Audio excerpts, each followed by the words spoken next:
తెలంగాణ అసెంబ్లీలో సీఎం రేవంత్ రెడ్డి మాట్లాడుతున్నారు. ఇప్పుడు లైవ్ చూద్దాం. జనాభా వాటా తగ్గిన రాష్ట్రాలు నష్టపోకూడదు. అందుకే నియోజకవర్గాల పునర్విభజనకు జనాభా ఒక్కటే ప్రామాణికం కాకూడదు. పార్లమెంట్ సీట్ల సంఖ్యను యథాతథంగా కొనసాగించాలి.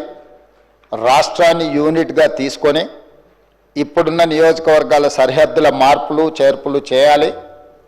తాజా జనాభా లెక్కలకు అనుగుణంగా ఎస్సీ ఎస్టీ సీట్లను పెంచాలి. మహిళలకు రిజర్వేషన్లు కల్పించాలి. అంతేకాకుండా ప్రాతినిధ్య ప్రజాస్వామ్యాన్ని బలోపేతం చేయడానికి తాజా జనాభా లెక్కల ప్రకారం మరియు ఆంధ్రప్రదేశ్ పునర్విభజన చట్టం 2014లో నిర్దేశించిన మేరకు ప్రస్తుతం ఉన్న 119 అసెంబ్లీ నియోజకవర్గాలను 153 వరకు తక్షణమే పెంచాలని ఈ సభ తీర్మానిస్తుంది. అందుకే అవసరమైన రాజ్యాంగ సవరణలను ప్రవేశపెట్టాలని ఈ సభ కేంద్ర ప్రభుత్వాన్ని కోరుతుంది. అధ్యక్ష, ఈరోజు దక్షిణాది రాష్ట్రాలు పార్టీలకు ప్రభుత్వాలకు అతీతంగా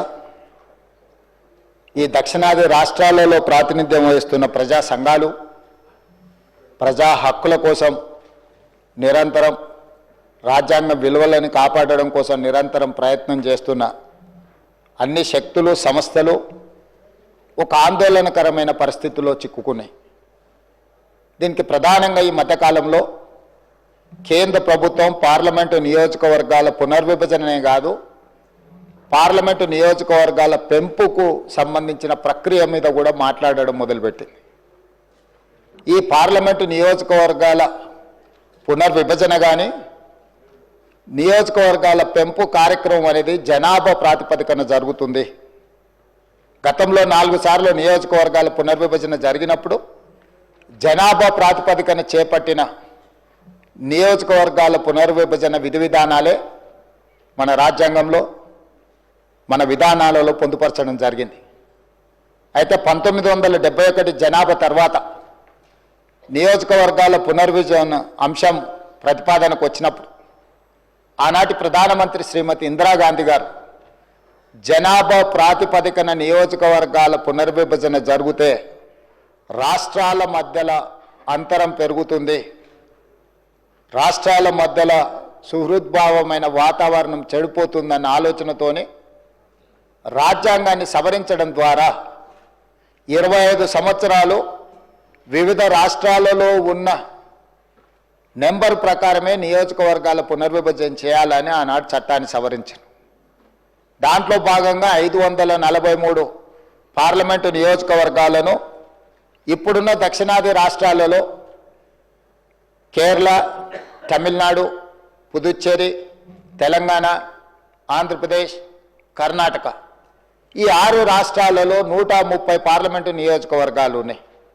వాటిని రాష్ట్రాల యొక్క సరిహద్దును 2006 తర్వాత జరిగిన నియోజకవర్గాల పునర్విభజనలో ఆనాడు ఉమ్మడి రాష్ట్రంగా మనకు 42 పార్లమెంటు నియోజకవర్గాలను, ఈ ఉమ్మడి రాష్ట్రంలోనే 42 నియోజకవర్గాల సంఖ్యను కొనసాగిస్తూ ఇందులోనే జనాభా దామాషా ప్రకారము అదేవిధంగా ఎస్సీ ఎస్టీ జనాభా ప్రాతిపదికన నియోజకవర్గాల పునర్విభజన చేయడం జరిగింది.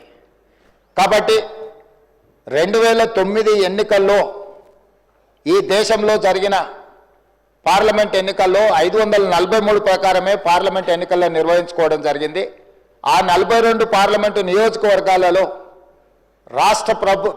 ఆంధ్రప్రదేశ్ పునర్విభజన చట్టం ప్రకారం కొత్తగా ఏర్పడ్డ తెలంగాణ రాష్ట్రానికి 17 పార్లమెంటు నియోజకవర్గాలు, ఆంధ్రప్రదేశ్ రాష్ట్రానికి 25 పార్లమెంట్ నియోజకవర్గాలను కేటాయించడం జరిగింది. ఇప్పుడు మళ్ళీ నియోజకవర్గాల పునర్విభజన చర్చ జరిగినప్పుడు ఒక రకమైన గంభీరమైన వాతావరణంతో పాటు గందరగోళ పరిస్థితులు నెలకొంటున్నాయి.